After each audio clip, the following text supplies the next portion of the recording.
Euskadi era divertido, era amable.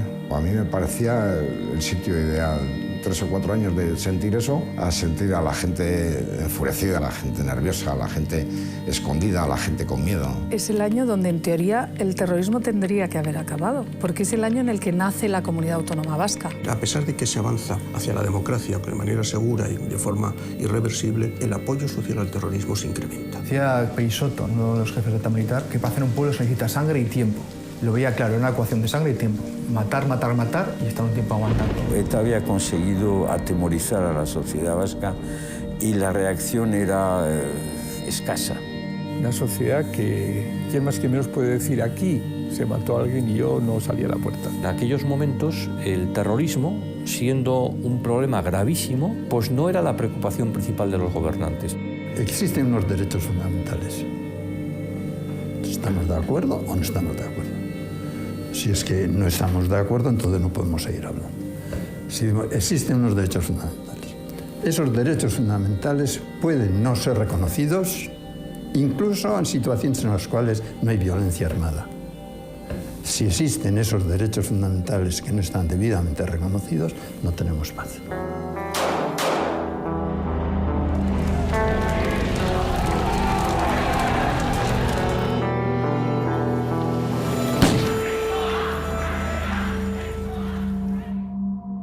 Yo estudié periodismo en Pamplona, terminé en 1979, entonces como todos los de mi edad, pues me incorporé al servicio militar. Por eso el año 80, casi todo el año, pues lo pasé en Madrid con estancias intermitentes en Pamplona. En uno de sus viajes coincidió que una noche que yo estaba en Pamplona, que se había cometido un atentado en la localidad navarra de Goizueta, un municipio pequeño que está en el límite con Guipúzcoa. 2 guardias civiles jóvenes, uno de 26 años y otro de 31, habían salido esa noche a cenar a un bar de la localidad. Colaboradores de ETA habían observado que de vez en cuando algunos de los guardias civiles de un puesto pequeño con apenas 5 agentes iban a cenar a ese bar. Y habían informado de ellos a un comando que actuaba en Hernani. Esa noche vieron que los 2 guardias pues fueron a cenar al bar Wizi de Goizueta. El colaborador de ETA avisó al comando y desde Hernani se desplazaron en una furgoneta. 6 miembros de ETA. 2 entraron en el pequeño restaurante, otro se quedó en la puerta vigilando, un cuarto se quedó al volante del vehículo de la furgoneta con la que habían hecho el viaje, y otros 2 se parapetaron en una zona situada entre el restaurante y la casa cuartel, que estaba a apenas 2 manzanas de distancia. Los 2 terroristas que entraron en el bar penetraron a través de la cocina en el pequeño comedor y sorprendieron a los 2 guardias que estaban cenando sentados en la mesa y los ametrallaron a escasos centímetros de distancia. Nos avisaron cuando estaba en Pamplona y fuimos un fotógrafo y yo para cubrir la información. Y cuando llegamos a Goizueta todavía se estaba a la espera de la llegada del juez para hacer el levantamiento de los cadáveres. Y entonces, al vernos, mandos de la Guardia Civil nos permitieron entrar en el bar y donde estaban los 2 cadáveres y permitieron al fotógrafo tomar imágenes del lugar del atentado a cambio de que le proporcionaran luego una copia de las fotografías para el atestado policial. Existía por lo menos un miedo, es que si desaparecía ETA nos machacaban desde Madrid. Ese miedo ha existido. ETA era un poco, digamos, como la espada que nos protegía. Lo cual, bueno, pues es una forma de ver las cosas, no es la mía, pero era gente muy respetable.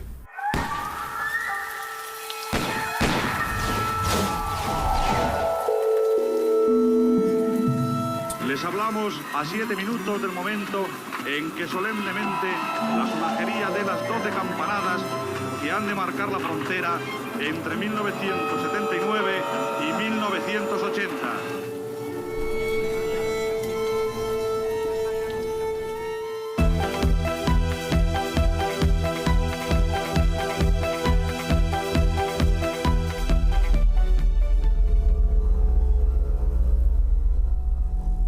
Aprovechando una fecha muy señalada como fue el 5 de enero, pasaba la cabalgata por la puerta y claro, la mitad de la gente pensó que eran petardos o cohetes o algo. Que no te vayas, no me hizo caso y se fue. Y me quedé muy mal. No sabía lo que esperaba, pero estaba esperando. Hasta que sonó el teléfono.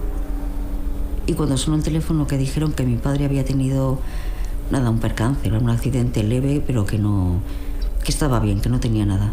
Y yo dije, no, está muerto.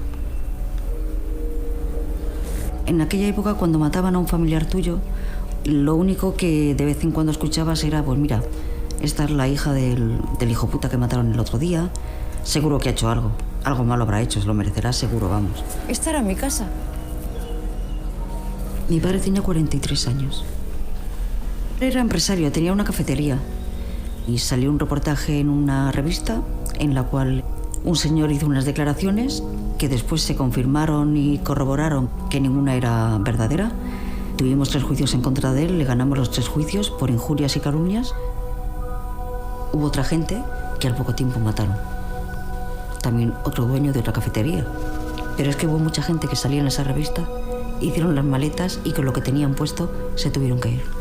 A ellos les dio tiempo a marcharse, a mi padre no. Mi padre mandó una carta a la revista diciendo que por favor que se detractaran de lo que habían publicado porque no era verdad. No le hicieron caso, sacaron la segunda parte del artículo y a la semana lo mataron. Dentro de la cafetería, y el que le disparó fue a quemarropa y por la espalda. Pero quien fue era alguien cercano. Ingresó en Cruces, cadáver. Había un señor de guardia que le hizo la autopsia y en el papel de la autopsia puso que se había muerto por una hemorragia interna. Que era un sábado y el lunes tenía los billetes para irse a Argentina, porque sabía que era cuestión de días.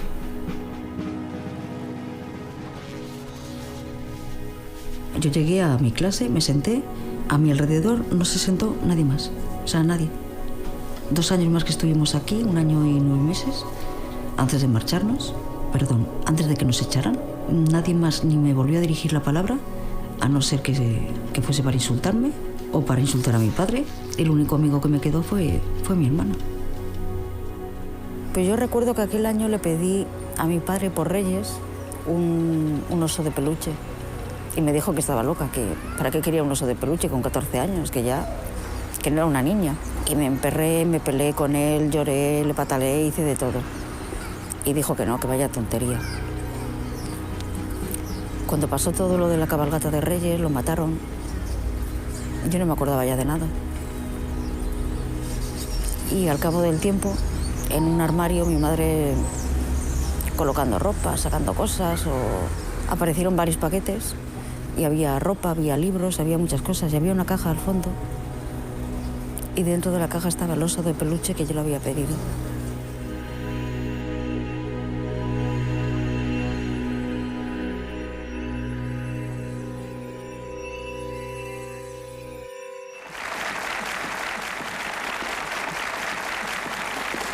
Señoras, señores, les deseamos un feliz 1980. El año 80 es el año clave en evolución del terrorismo. Se cometen más de 200 atentados. Hay casi el centenar de asesinatos, es decir, tenemos un asesinato cada 3 días y atentados pues prácticamente un día sí y otro no. Ahora pasamos ya a informarles, como decía Joaquín, de los hechos terroristas del día de hoy. Esta ofensiva terrorista se inicia a finales del 77. En ese momento hay 3 grupos matando, los comandos autónomos, ETA político-militar, ETA militar. En este mismo lugar, a las 12:50 horas, ha sido asesinado el presidente de la Diputación vizcaína, don Augusto Uceta Barrenechea. Porque ETA había conseguido reconstruir una potente red de células operativas, de grupos terroristas en todo el País Vasco y en parte de Navarra. Y esa organización reforzada es la que inicia la potente ofensiva que va a durar en una primera fase hasta 1980. ETA militar es capaz de poner en armas a un centenar de comandos entre finales de 1977 y 1980. Sacan a la calle una célula terrorista cada 11 días, una célula nueva. Los reclutan, les dan adiestramiento, les proporcionan las armas y los mandan a cometer atentados. Y eso se complementa además con la actividad de los comandos ilegales, que es muy potente también en esa época. Los dos aparatos, los de los clandestinos, que son grupos terroristas que vienen de Francia, hacen una campaña de atentados durante unos meses y luego regresan a territorio francés y son relevados por otros que ocupan su lugar, se complementa con una densa red de pequeños grupos que operan en el ámbito local, en su municipio, en los alrededores de su municipio, que no están fichados por la policía. Son terroristas que viven en su casa, que estudian, que tienen su trabajo, que viven a la luz del día con su documentación, pero que tienen una actividad clandestina terrorista. En el año 80 tenía 23 años y ya llevaba 4 años en la lucha antiterrorista, en unidades tan internas como la del Grupo de Información de Guernica o el Servicio de Información de Bilbao, que estábamos en el meollo de la lucha antiterrorista y viviendo entre los propios terroristas y la gente que los apoyaba. Estábamos en una lucha y íbamos a quitarlos del medio. Era una cosa que queríamos erradicar. Joder, cuando íbamos a por un comando, íbamos a por ellos como lobos, sin odio, porque no los teníamos odio. Pero sí teníamos mucha fuerza, mucho convencimiento. Yo creo que si hubiéramos tenido odio, el odio nos hubiera vencido y lo hubiéramos hecho mal. Recuerdo con tristeza, claro, el atentado de Marquina, cuando mataron a 4 guardias civiles. Entre ellos había uno que habíamos compartido habitación en La Salve. Éramos además buenos amigos, Mariano González Huergo.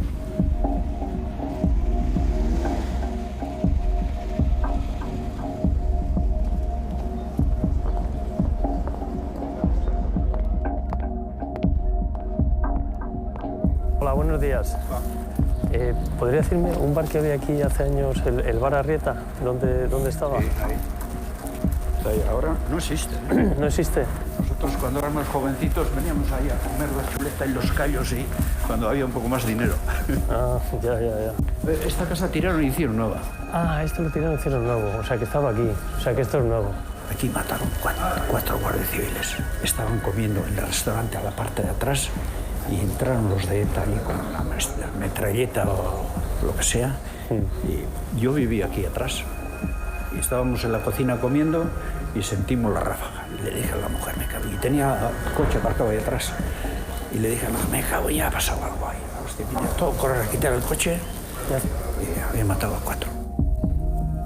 El día 20 de septiembre de 1980, sábado, sobre las 2:30, estaba aquí, esto era un restaurante entonces, y estaba mi hermano con sus 3 compañeros guardias civiles, precisamente en este rincón, comiendo, y por el otro sitio que era la puerta principal del bar, entró otro de los etarras para ver que estaban en su mesa y salió del bar, pasó la información a los 2 etarras que ya estaban preparados. Vinieron por aquí con sus metralletas, llamaron a la puerta y la hija del dueño del bar les abrió y según entraron los 2 etarras con las metralletas, sin mediar palabra, dispararon más de 30 balas sobre los 4 guardias civiles que murieron los 4 en el acto, entre ellos a mi hermano Mariano. El mayor recuerdo que tengo de él es que le faltaron 8 días para cumplir 25 años. Estuvimos en el funeral. Recuerdo que un señor mayor del pueblo, vasco, muy vasco, le costaba incluso hablar castellano, se acercó a decirme, no hay derecho a esto que están haciendo estos jóvenes, que lo que les han hecho, cómo les han matado como perros. Me gustaría estar ahí y tal, lo que pasa que, claro, vivo aquí, tengo que seguir viviendo aquí y me puede pasar lo mismo. Este era el antiguo cuartel de Marquina. Aquí enfrente también vimos la iglesia desde donde los curas, según nos dijeron los compañeros de mi hermano aquí del cuartel, estos curas pasaban la información de todos los movimientos de los guardias a los etarras para que luego pudieran atentar contra ellos. Yo en el año 80, con 50 años, era entonces obispo titular, responsable de la diócesis de San Sebastián. Yo creo que la Iglesia en Guipúzcoa ha tenido una actitud en relación con las víctimas del terrorismo de ETA que para negar esa afirmación es necesario deformar la historia. Recuerdo en aquella época que teníamos que ir a escuchar las homilías, porque eran homilías incendiarias, ¿no? Las que hacían los párrocos de los pueblos. Y a mí me tocó aquel domingo ir a la de Yurre, que había un cura bastante revolucionario. Y antes de empezar la homilía, miró, nos vio, y dijo, hasta que no salgan los chacurras, no empieza la misa. Toda la gente empezó a mirar para atrás, nosotros también miramos para atrás, como sorprendidos. Pero claro, enseguida la gente se dio cuenta, ya se vinieron. Tuvimos que sacar las pistolas y salir con las pistolas en la mano. Teníamos miedo de que nos linchara ahí la gente. Lo provocó este cura. Creo que luego fue detenido por colaboración. En el 80 tenía 35 años y estaba de profesor en el Colegio Universitario de Logroño. Y en aquel momento predominaba mucho más en mí un pensamiento marxista. Hubo otro factor que a gente como yo nos confundió. Creíamos que eso que se llama la izquierda abertzale luchaban por la justicia social, no solamente por la justicia nacional. El tiempo me ha hecho caer en la cuenta de que no, que fundamentalmente es un pensamiento profundamente reaccionario contra la propia justicia social. Esta confusión también la pagué, en forma de no ser suficientemente consciente de esto.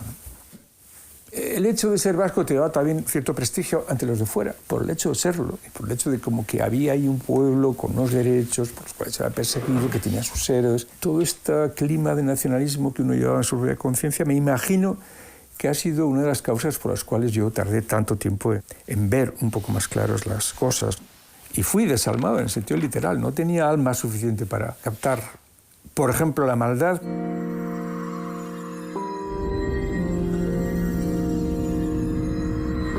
La gente tenía un poco miedo.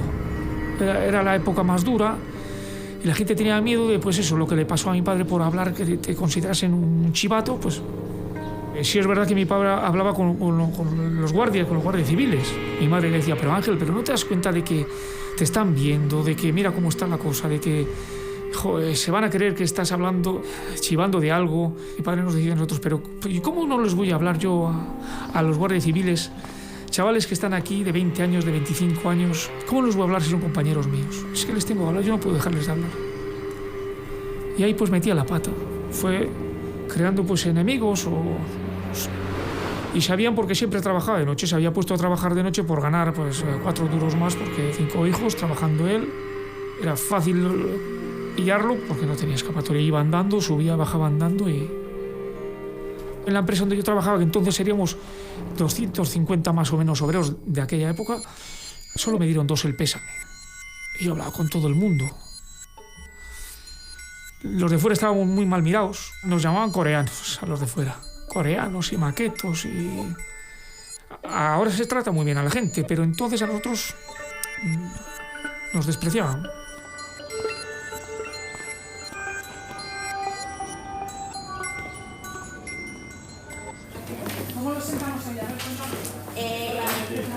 Yo en 1980 tenía 15 años, con lo cual era una criatura que apenas conocía la política. He nacido en Madrid, pero soy hija de madre donostiarra, de abuela donostiarra. Mi familia tiene raíces vascas, con lo cual me he criado prácticamente en ese ambiente del norte, que es muy bonito, pero ha sido muy duro. A mí me ha pasado 2 cosas. Uno, que gente que ha estado incluso cerca en tu casa ha sido etarra, o al revés, ¿no? Conoces mucha gente que ha sufrido el zarpazo del terrorismo, incluso familiares que lo han sufrido de cerca. Hay, por ejemplo, un caso que contábamos en el libro de ETA, el saqueo de Euskadi, que es impresionante, ¿no?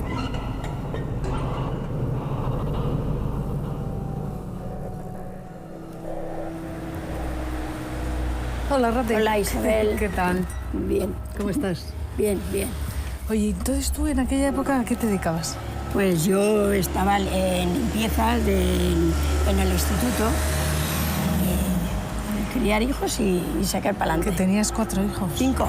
¿Te lo esperabas? Quiero decir, ¿esto era un acoso que había sufrido? Mira, ya andaban todos con que si le seguían, que si no le seguían. Y luego él, como llevaba también la funeraria, y mataron tantos guardias por entonces, le mandaba el jefe de la funeraria, le mandaba a él a hacer los papeles a San Sebastián, y la habían seguido alguna noche. Le habían fichado simplemente porque enterraba guardias civiles. Sí. Y le amenazaron para que se fuera de aquí. Y él decía, pero ¿yo por qué me voy a ir? Si yo no he hecho nada. Y si me voy es cuando les voy a dar la razón a ellos. Yo no me creía que iba a pasar nada de eso. El pobre ahí quedó, ahí en la puerta. Le dieron un tiro, primero en la rodilla, y luego le agarraron de los pelos de la cabeza y le dieron el tiro de gracia ahí. ¿Y les han cogido a sus asesinos? Sí, ya están aquí. ¿Están aquí? Sí, ya están. ¿Viven aquí otra vez? Sí, porque uno era de aquí de Vergara y luego otros eran de Elorrio.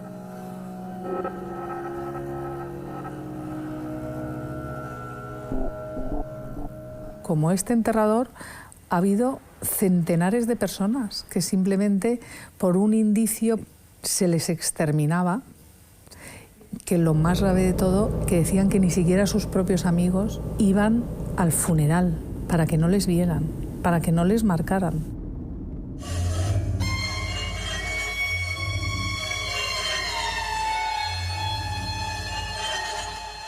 ¿Cómo nos llamaban? Los coreanos.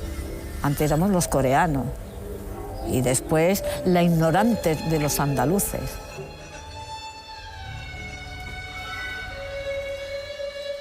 Pues él le preguntaba, pues ¿tú de dónde eres? Yo soy español. Y él lo decía con toda la naturalidad del mundo. Me da igual que esté en Euskadi, que esté donde esté, yo soy español. Esa es la única palabra que de política le podría haber marcado a mi hermano.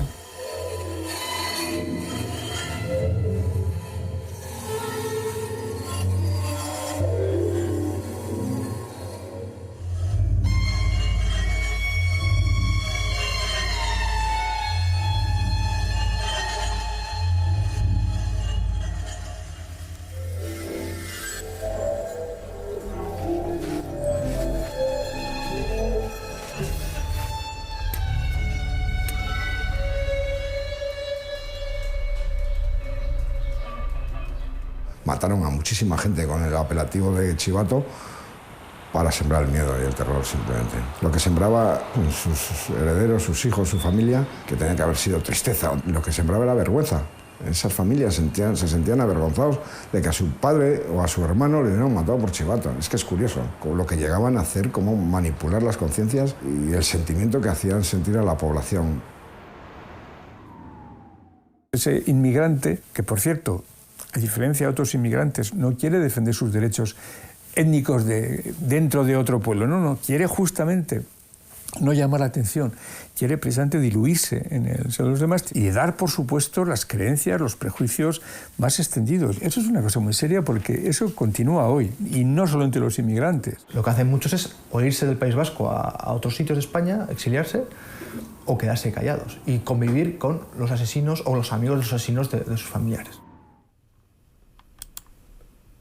En 1980 ni siquiera había nacido. Yo nací el 2 de febrero del 81, es decir, todos los años de plomo de la transición no existen para mí. Yo los he vivido a través de los recuerdos de los demás. ¿Y cómo me interesó el terrorismo? Pues fue experimentando la realidad del País Vasco, la intolerancia, el sectarismo, cierto odio que había, que yo creía que era algo normal, que en cualquier sociedad democrática era algo que ocurría, ¿no? Persecuciones o gente con escolta o pintadas amenazadoras. Y cuando salí del País Vasco me di cuenta que no era normal. Eso fue lo que me llevó a preguntarme cuál es el hecho diferencial que hace que en Euskadi exista este odio y esta violencia. Y por tanto a preguntarme como historiador por las raíces de ese odio y esa violencia, ¿no? En principios de los 80 es cuando el País Vasco tiene un momento histórico de declive absoluto, de falta de convivencia, económicamente fatal, socialmente mal. Y por tanto, un movimiento antisistema que dice que va a salvar Euskadi y que con solo poner una frontera en el Ebro, Euskadi y la vida va a ser mucho mejor, pues es muy apetecible, ¿no? Pues yo creo que mi generación en general se ha socializado en este ambiente, entonces veíamos algo normal, veíamos normal pues las canciones, escuchar el rock radical vasco que hablaba de Chayak, de los enemigos, de atacar, en las chosnas, de las fiestas de Bilbao, en ver cosas... Cipayos en Chun, en esas pintadas, los gritos samamés, nos parecía algo normal y no le damos importancia. Yo entré en ETA con 18 años. Alguna vez he dicho que me metí en ETA por aburrimiento. Aburrimiento y aventura. Hay estudios que demuestran que las narrativas nacionalistas, las historias de la guerra civil, como una guerra entre vascos y españoles, la supuesta invasión de hace siglos de España a Euskadi, eso se ha transmitido a través de la familia, el poteo, la iglesia, es decir, una serie de círculos sociales. No tanto a través de los libros o la música, sino a través de ambiente social. Una de las vías más fecundas de crear nuevos nacionalistas radicales es la familia. Vamos a José Abascal. Yo era un joven periodista de 26 años que llevaba viviendo en Vitoria 3 años.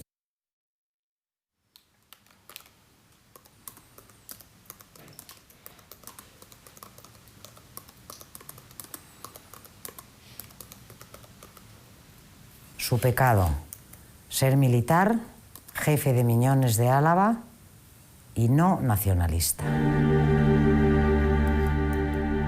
Yo recuerdo que en aquel momento, el día del atentado, estaba en el Gobierno Civil de Álava haciendo una entrevista para la agencia EFE al gobernador civil y tuve la suerte, hablo desde el punto de vista periodístico, de estar en un lugar donde inmediatamente pues me enteré de que había habido un atentado terrorista y entonces, bueno, pues ya evidentemente se suspendió la entrevista, yo me trasladé inmediatamente al lugar del atentado y ya empecé lo que es la labor nunca agradable. Fue un atentado especialmente cruel. Pues yo pasaba prácticamente todos los días. ¿Qué tal, Begoña? ¿Qué tal, Cayetano? Muy buenas. Que aquí está la placa de tu padre, sí, ¿no? Sí, aquí fue donde fue el atentado. La puso el ayuntamiento, sí, no la puso la Diputación. Y además hace... Poco tiempo. Sí, unos pocos años. Ya.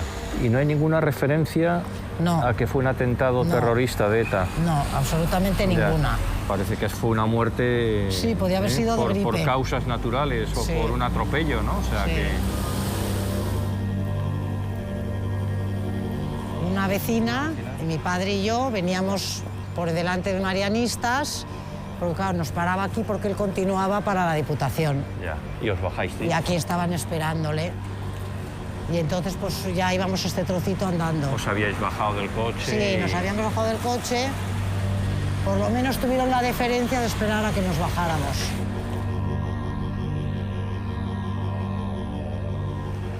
No, tuvo que ser muy duro, porque ¿qué edad tenías tú, Begoña, en aquel momento? Pues yo tenía 16 años. 16 años. Al llegar a casa le dijimos a mi madre que habían disparado a mi padre. Yo no paraba de rezar para que todavía estuviera vivo, aunque sabía que era completamente imposible. Me dijeron que mi padre estaba muerto. El mundo se paró. No podía imaginarme la vida sin él, no volverle a ver nunca más.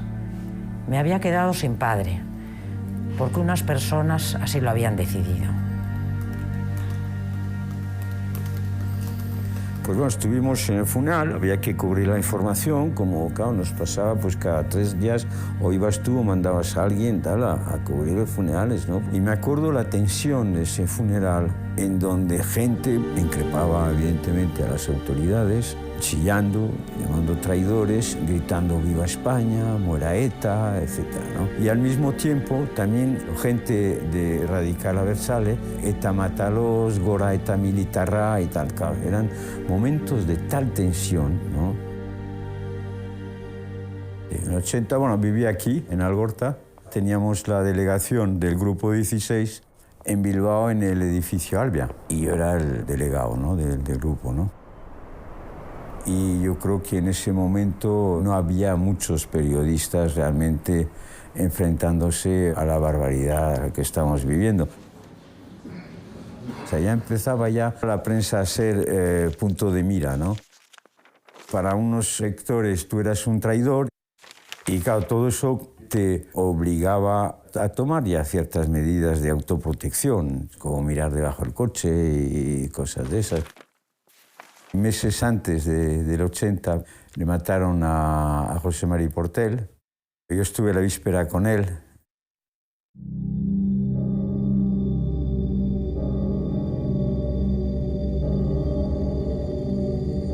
Estaba contra ETA, estaba contra la Unión de Navarra en Euskadi. Sí, he sido muy radical en eso y lo sigo siendo.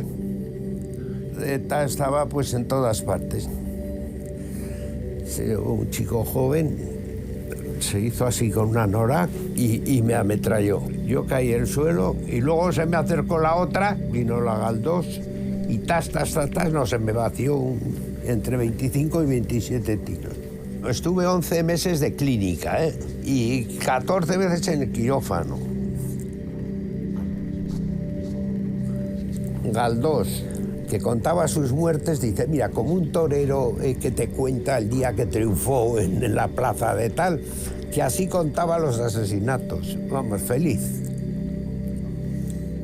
Sé que está en la Universidad Vasca ahora, haciendo no sé qué. Pues nada, ahora aguantarlos.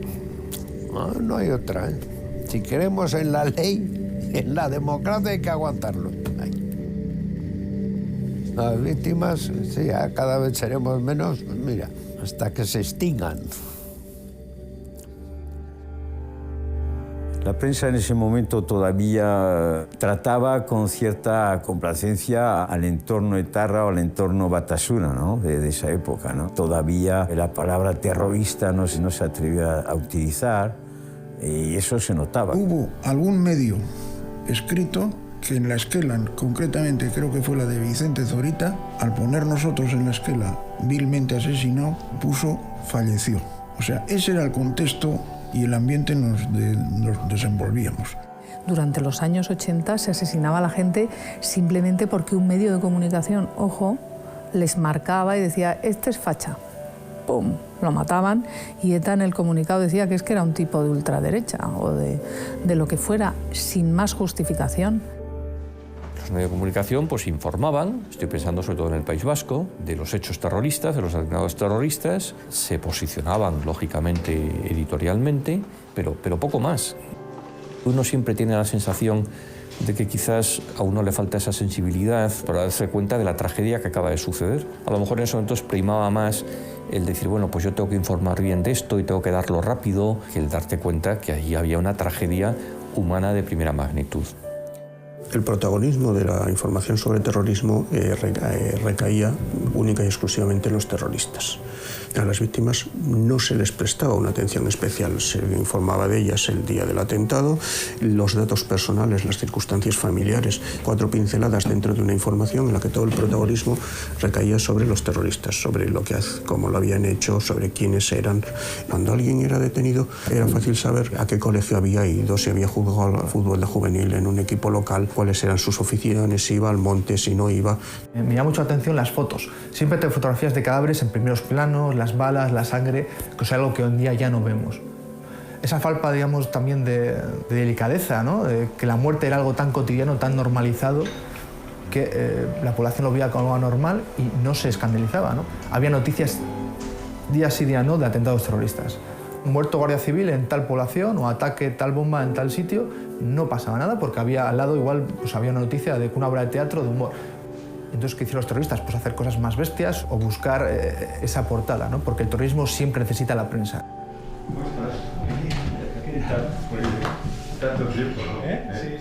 Ser fotógrafo en esa época era tremendo, era muy arriesgado. Es decir, que la gente hoy en día no se da cuenta de eso. Yo era muy joven, llevaba poquito tiempo en el periódico, trabajando en prensa. La intensidad y las prisas y las necesidades de los medios de prensa eran distintas. Eso era la información, lo que se pedía y eso era lo que se hacía en ese momento en los medios de comunicación, ¿no? Podías estar mañana en un atentado en el que había guardias civiles muertos y a la tarde podrías estar en Guernica también en un funeral por un miembro de ETA que le había estallado una bomba o cualquiera de las dos situaciones era realmente de mucha tensión y muy incómoda. Muchas veces pues no había posibilidad o no había el tiempo suficiente para analizarlo, utilizarlo de una forma más respetuosa con las víctimas, ¿no? El terrorismo puede, como cualquier tragedia, cuando se hace rutinario, pierde enorme parte de sus aristas, de su maldad, su horror. Cuando leía hace años sobre el problema nazi, alemán, el holocausto judío, etcétera, etcétera, una idea de Sebastian Haffner, que dice que uno de los factores que a él no le permitieron darse cuenta de lo que estaba pasando fue el hecho de que las cosas, el resto de la vida transcurría con normalidad.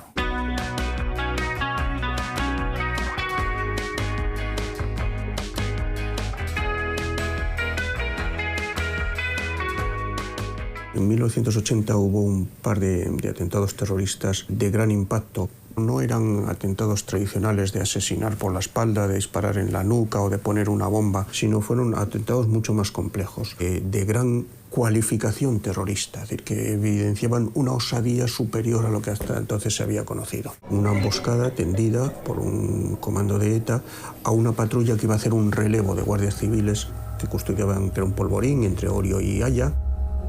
Entonces hubo 2 guardias civiles muertos y 2 terroristas muertos. El segundo atentado fue muy similar. Fue un atentado que daba una gran imagen de potencia del grupo terrorista, es decir, emboscar a una patrulla, mantener un tiroteo, aunque murieron también 2 miembros de ETA. Daba la sensación de que podían estar en un momento de pasar cualitativamente a una fase diferente. Esto es Ispastra. Estabais, pues bueno, los primeros en llegar, claro, ¿Sí? Los fotógrafos. Era el lamento diario, decía, otra vez, no, era continuo. Sí, sí, no fue una situación y una escena.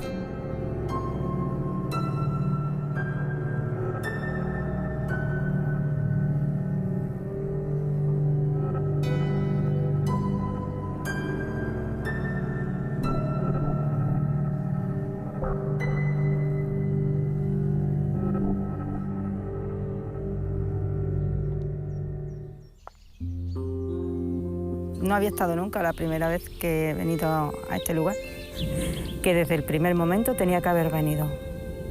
Y yo creo que hubiese sido mi vida diferente, porque yo quería saber los escondites que había, saber todo, cada rincón, cada árbol, cada curva, todo. Quería saberlo todo.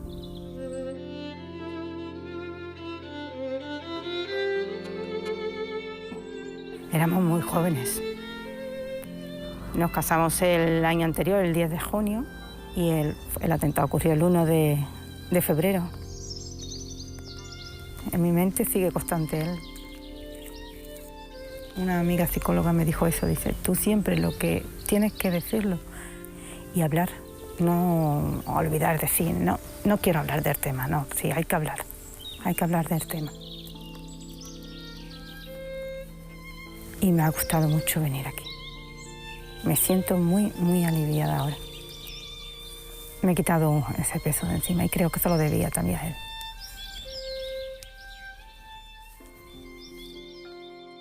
Todavía está en mi memoria.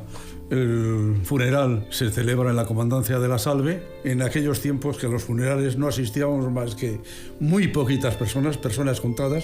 Recuerdo perfectamente en la consagración aquellas caras, aquellas pobres madres o viudas en aquel momento, dicen que no quieren medallas, queremos a nuestros maridos, queremos a nuestros hijos. Muchos de ellos acababan de llegar en ese momento, de madrugada, justo 5 minutos antes. Inmediatamente, terminar el funeral, se les metía en otro coche y se los llevaban para los destinos.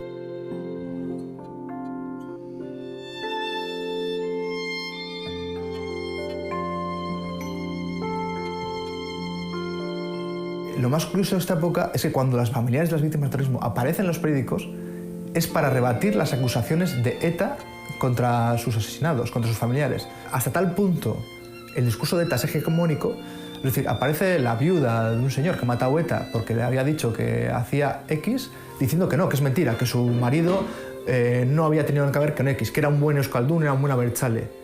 Que los de ETA no han cometido un crimen, sino una equivocación, ¿no? Que es un error, que su marido era bueno, que no queremos que los vascos piensen que era... O sea, se entiende que si ETA mata a alguien es porque es culpable.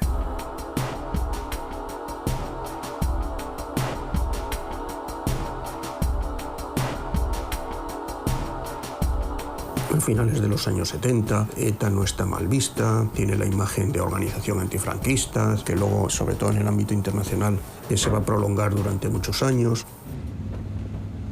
No deja de ser cínico el problema de Francia. Así como nosotros exigimos mirar atrás y descubrir nuestras culpas, Francia debiera también de mirar un poco atrás su pasado, porque evidentemente sin ciertas concesiones al mundo de ETA, el problema de ETA, que es un problema español, no hubiera tenido también su origen en Francia. Es decir, que en cierta manera también es un problema francés.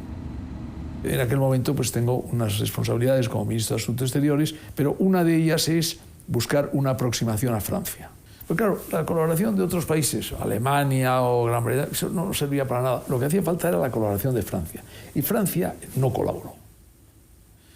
El argumento era que España no era todavía un país democrático, era verdad, no habíamos tenido las elecciones, pero cuando celebramos las elecciones en el año 77, el argumento es que no teníamos todavía Constitución. Llegó la Constitución y seguían todavía los problemas. Al lado mismo de la frontera, a 20 minutos de San Sebastián, está la dirección de ETA, que no se oculta, que vive a la vista de la policía, los miembros de ETA están registrados en la administración francesa para recibir prestaciones sociales. Algunos de ellos tienen estatuto de refugiado político, en Hendaya o en San Juan de Luz.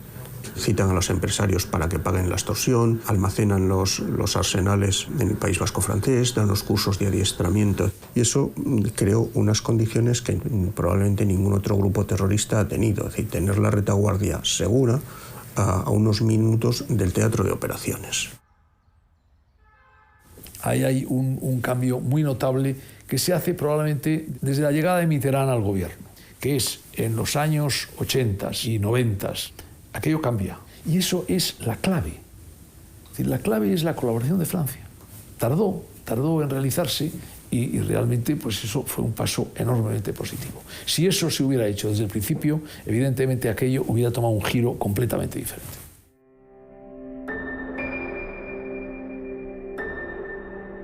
El mundo empresarial vasco, que no es la gran empresa, está absolutamente coaccionada, presionada por el llamado impuesto revolucionario. Tanto los autodenominados comandos autónomos como ETA han planteado nuevamente la extorsión a numerosísimos ciudadanos vascos de la más diversa condición que se sienten presionados por la amenaza de muerte.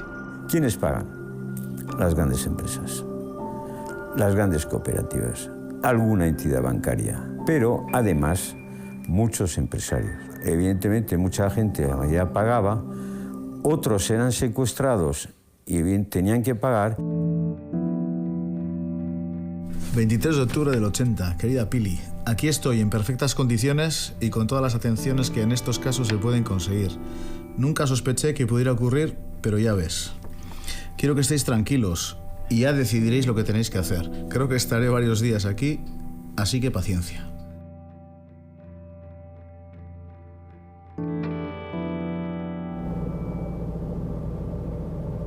Fue bastante curioso, porque al final me cogieron y me llevaron. Y a Dios gracias, porque yo todavía no estoy vivo. 2 días, 3 días. Estuve encerrado allí y se acabó.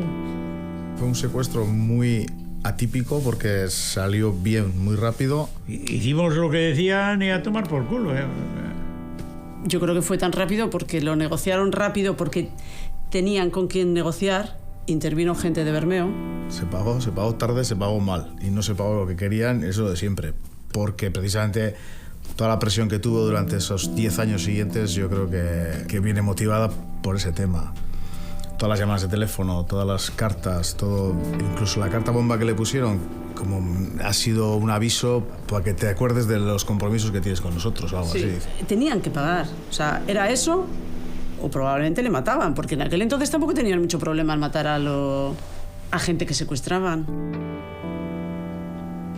Sí había una sensación antes de que, joder, tú tienes más tela que la leche, tienes que pagar y está bien y ya está. Y dices, pues vale. Que sí había gente que lo justificaba, les parecía bien, les parecía correcto y que si no había pagado antes o si no esto, pues que pagase y ya está, y a seguir la vida.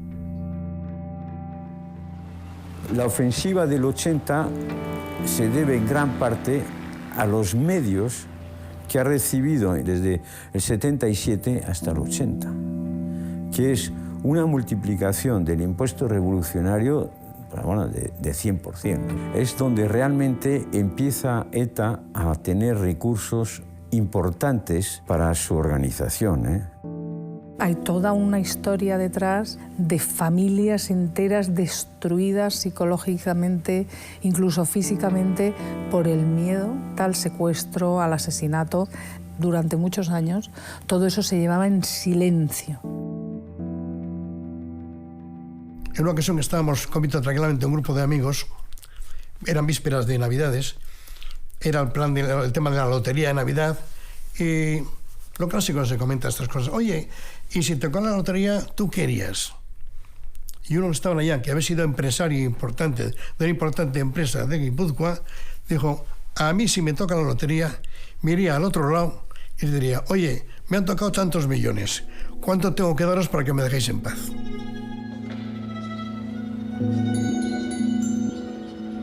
El comité de empresa de Sanchigüeno estaba muy en contacto directo con los señores que todos conocemos. Y entonces, al extremo de que en una ocasión, en una reunión del comité de empresa, cuando se estaba discutiendo el número de personas que sobraban en la empresa, uno del comité dijo, los problemas de Sanchigüeno se solucionan con metralletas. Bajamos el ascensor al garaje y a mi coche fuimos a la fábrica. Y al llegar a la fábrica, subimos a mi despacho y al sentar en mi despacho me colocaron ellos el pasamontañas. Cuando me pusieron el pasamontañas dije, aquí o nuca o pierna. Aunque era de lana, algo un poco se veía. Al ver que manipulaban una metralleta, pensé, esto van a soltar el tiro. ¿Dónde será? Y como un pichón, esperando a ver dónde te pegan el tiro. Eso fue espantoso. Soltaron el tiro, me atravesó la pierna, empecé a sangrar a borbotones, conseguí sobreponerme a todo esto y nada más soltar el tiro, se marcharon. Pude echar mano al teléfono, llamé para que vinieran la policía y la ambulancia y me iban al hospital y ya vino otro proceso de...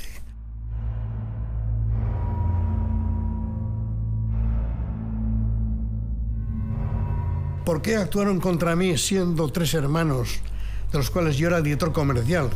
Había otro hermano que llevaba la dirección técnica y otro que llevaba la gerencia. Era el que discutía con el comité de empresa. Por tanto, parece que la cosa era más orientable hacia el que era el gerente, ¿no? Sin embargo, no fue así. Y no fue así porque mis hermanos buscaron de alguna manera protegerse, afiliándose al PNV. Y a ellos no les pasó nada. A mí sí. Porque yo era el hermano que no era nacionalista.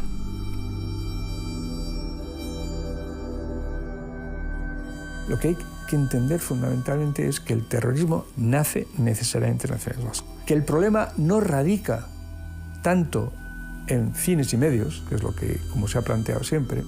No, hay otra cosa más gorda. Donde coinciden nacionalismo y terrorismo es en los fundamentos, es en los presupuestos de legitimidad de lo que están haciendo.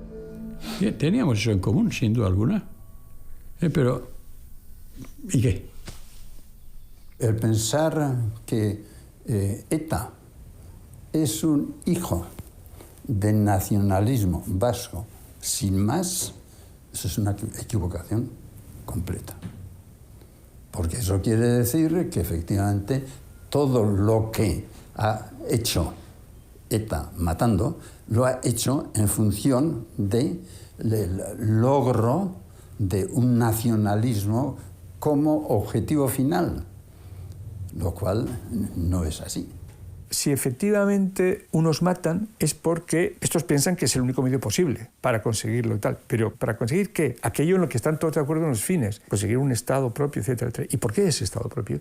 Porque, y aquí están los fundamentos, aquí están los presupuestos. Pues porque somos una nación, porque tenemos derecho a nosotros, porque los derechos colectivos están por encima de los derechos individuales, porque hay ciudadanos y otros que no lo son, o que son ciudadanos de otras categorías, etc. Es decir, porque hay unos presupuestos últimos que son etnicistas y no son de naturaleza política democrática.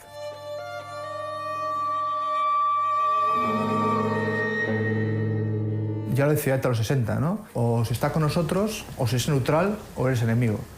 Entonces ahí la sociedad se tiene que dividir. Los que resisten, que siguen manteniendo cierta resistencia ante el discurso de ETA, son declarados enemigos y fuerzas a batir. En ese momento, en los 80, Alianza Popular y UCD, es decir, la derecha.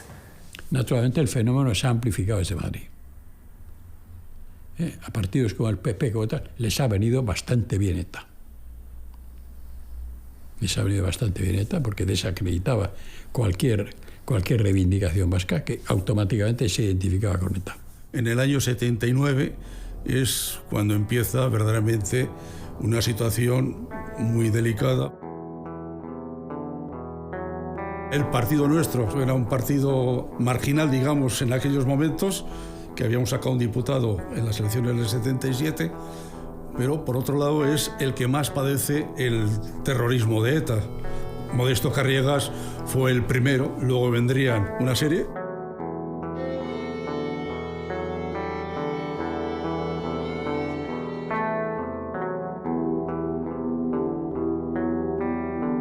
Pero bueno, por estar en Alianza Popular, pues era suficiente motivo para ser asesinados.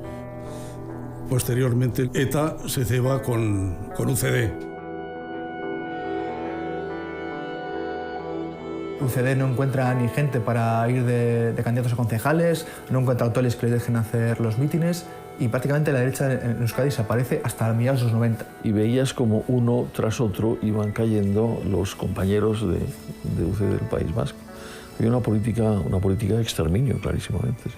Nada más llegar yo al País Vasco, el propio año 80, tuve la muerte de dos personas que yo quería mucho. Uno, Arrese, que era alcalde del Goibar. Yo recuerdo cuando vi en la parroquia del Goibar la entrada del féretro, fue un momento en que no pude contener las lágrimas. Y esa noche nos reunimos los del UCD para hablar de tal, y entre los cuales había un profesor muy valioso, que era Juan de Dios Doval, y a la mañana siguiente yo recibí una llamada de teléfono a las 8 de la mañana para decirme acaban de matar a Juan de Dios Doval al salir de su casa que iba a la universidad. Aquello era desesperante, aquello era terrible. Recuerdo a los 2 días a un señor fontanero que iba a entrar en la casa, me dice, oye, aquí es donde se han cargado a uno de la UCD que hace poco tiempo.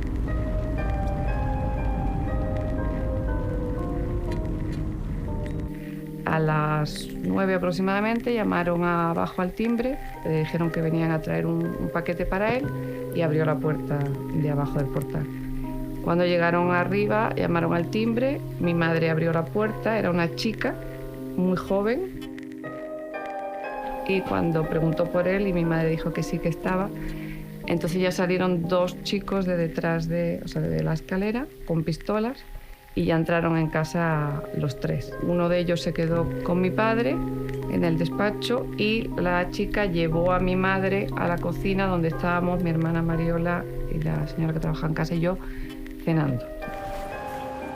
Yo estaba estudiando y recuerdo, pues escuchar a unas personas que estaban hablando en voz alta, como casi gritando. Yo abrí la puerta de mi cuarto y vi que estaban hablando, que estaban gritándole, pero yo supuse que era algo que podría tener relación con el tema profesional. Y a los 30 segundos se abrió la puerta y apareció una chica con una pistola, me encañona, me dice, ¿tú qué haces aquí? Digo, yo estoy estudiando.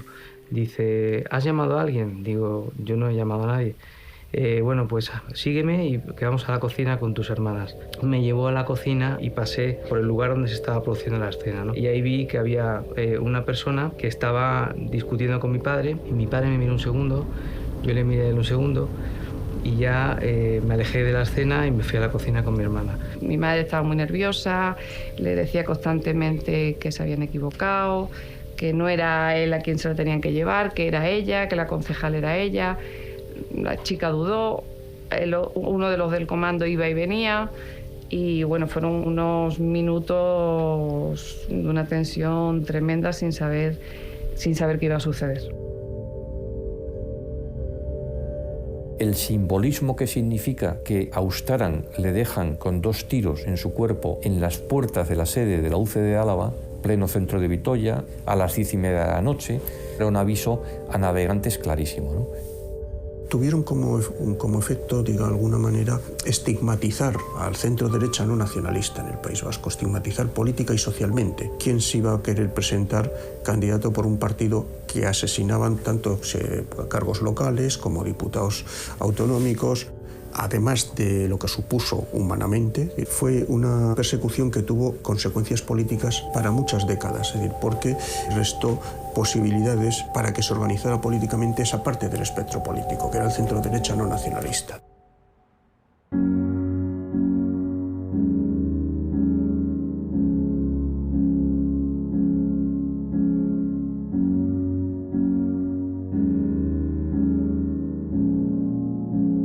matar fue una decisión voluntaria, fue una decisión de todos los que mataron, de los que apoyaron a una organización que mataba y no estuvieron obligados a ellos, lo hicieron porque quisieron, que no fue una necesidad histórica, que no fue el azar el que les obligó, que no fueron fuerzas superiores, que los muertos no han caído del cielo, que los muertos no han sido fruto del azar, que los muertos han sido fruto de la acción deliberada de una organización terrorista que ha estado actuando contra la voluntad mayoritaria de los vascos. ¿Había justificación? No la había, entonces ni la hubo después ni la habrá. Se ha creado esa causa, nos la hemos ido creyendo, se la han ido creyendo, poniendo un muerto encima de otro muerto. Esto es lo terrible.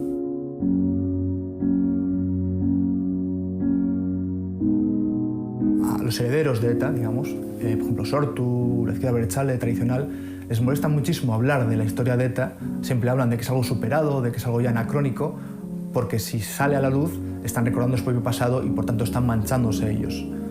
¿A quién más molesta? A la gente, a la sociedad en general que no hizo nada en su momento, ¿no? La gente que miró hacia otro lado, que dijo algo habrá hecho, que no tomó partido, que no salió a la manifestación a protestar y resulta que la mayor parte de la sociedad vasca no hizo nada. Ese pensamiento, saber que no hizo nada, es tan duro que yo creo que la gente prefiere olvidar que pasó algo. Yo creo que la sociedad les tiene que recordar lo que ha pasado. Si no sabes, acabas olvidando. Si no sabes, te justificas. ¿Quién se mete en líos ahora para reivindicar la memoria de la gente que ha tenido que huir del País Vasco, que ha tenido que salir corriendo o que les han matado como conejos? ¿Quién? Simplemente es un tema del que no se habla, se prefiere mirar hacia adelante y eso ya es una victoria del terrorismo. Efectivamente, frente a los que dicen que ETA ha fracasado, yo digo que ETA no ha fracasado. Lo que ha conseguido es efectivamente otro tipo de victorias, la cual más importante, la victoria de más nacionalismo, concesiones nacionales por todos los lados, la política lingüística. Cuando algunos quieren reescribir la historia de otra manera, no lo consintamos, por respeto a la memoria de los muertos, pero también por respeto a la verdad de los hechos. Y el relato es que ha habido toneladas y toneladas de sufrimiento, y toneladas de crueldad por parte de los asesinos y por parte de quienes les han apoyado. No hace falta que me imagine yo la película de Todos los Muertos. La tengo presente desde el momento en que tuve la nefasta decisión de meterme en ETA. Yo soy responsable de lo que ha pasado. Y sé que hay otras responsabilidades, pero yo tengo la mía y luego además sé que hay unos más responsables y otros menos responsables. ¿Por qué se ha producido este hecho, este fenómeno, en un pueblo civilizado, en un pueblo con historia, en un pueblo con futuro? ¿Cómo es posible que yo haya podido soportar, aguantar esto con naturalidad, como para ir al trabajo al día siguiente, como para tomar un vino aquí? ¿Dónde estaba yo? ¿Qué hacía yo? ¿Cómo es posible? ¿Cómo no vivía peor? ¿Cómo no vivía más o menos angustiado? Ha habido un heroísmo fundamental que ha sido el de aquellas personas que conscientemente se ponían frente a las balas para defender nuestros derechos. Nosotros cumplimos con lo que teníamos que cumplir, que era minimizar el daño lo máximo posible, y creo que lo conseguimos. Hicimos lo que teníamos que hacer y más. Cuando acabemos de grabar esto, volveremos a meter nuestros recuerdos, nuestros sentimientos, todos nuestros elementos que vivimos en aquel momento dentro de una cajita, guardaremos esa cajita y nos quedaremos simplemente con esa sensación de que nunca se hizo justicia con lo que vivimos y con el asesinato de mi padre. Y seguiremos viviendo nuestras vidas.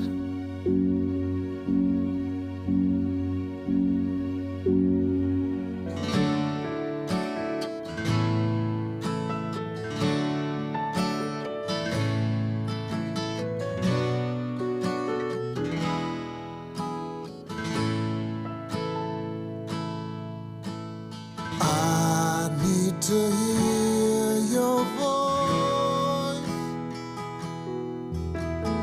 I want to feel your mind. I know it wasn't worth it, it's caused us so much pain, but I need to feel your heart.